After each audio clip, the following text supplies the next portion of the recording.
Have you ever noticed how sometimes your AI assistant is, well, kind of boring? And then other times it's just wildly creative? So what's going on there? Well, what if I told you it's not random at all? It's actually controlled, and you're about to learn how to pull the levers yourself. Yep, that's right. Forget all that stuff about magic or random chance. There are basically hidden dials that let you control exactly how your AI responds.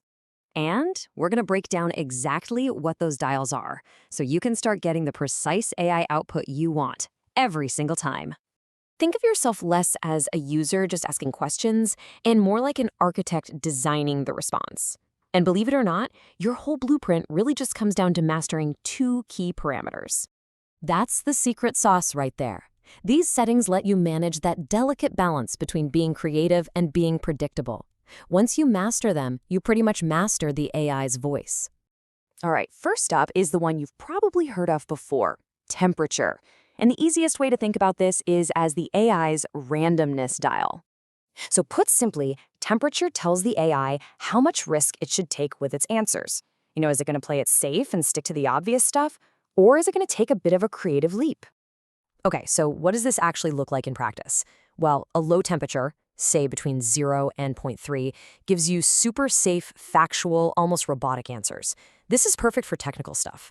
A medium setting, that gets you a nice, reliable balance. But when you crank it up high, like above zero point 0.8, that's when you unleash the creativity. The answers get way more diverse and surprising, but, also a little more risky. This is where you might see the AI start to hallucinate a bit. And this shows the difference perfectly. On one hand, with a low temperature, the AI is playing it safe. It's giving you a really straightforward, maybe even a repetitive story. But on the other hand, you've cranked that temperature way up, and now it's an artist, right? It's playing with unexpected twists and a much richer vocabulary. Okay, on to our second dial, top. So if temperature is all about the overall randomness, top is way more about specific word choices. I like to think of it as controlling the size of the menu the AI is allowed to order from. The technical name for it is nucleus sampling, and it basically tells the AI to create a little nucleus, a core group of the most likely words to say next, and just ignore everything else. It's really all about filtering the options. So a low top really narrows that menu down.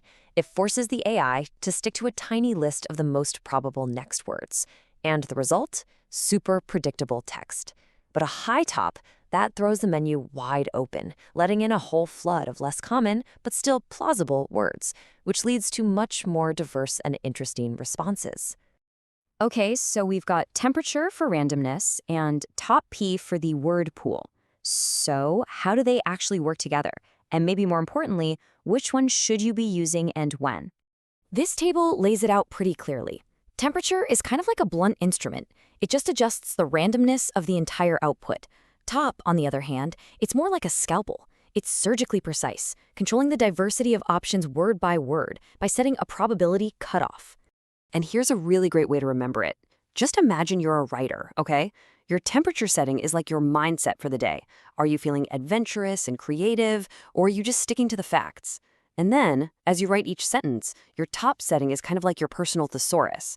Are you only considering the top 2 or 3 most common words, or are you flipping through every page looking for that one perfect, unique word?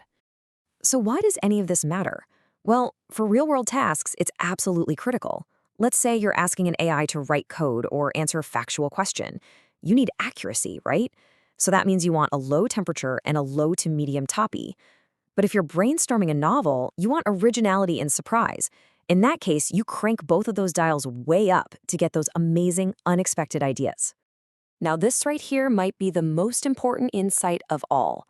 Adjusting these settings doesn't make the AI any smarter. Its knowledge base is fixed. All you're changing is how it chooses to assemble its answer from the information it already has. So, there you have it. You've basically just been handed the keys to the AI's control panel. Let's just lock in the key takeaways so you can start putting this to use right away. And hey, if you ever need to explain this to someone, maybe in an interview, here's your perfect summary. It's clear, it's accurate, and it shows you really get the core difference between these two powerful settings. And let's boil it all down to just 4 simple rules. Temperature controls creativity. Top controls diversity. Use low values for accuracy, and use high values for creativity. Honestly, it's that simple. Look, you're no longer just a passenger when it comes to AI. You are officially in the driver's seat. You now know how to shape the personality and the output of these incredible systems. So the only question left is, what are you going to create?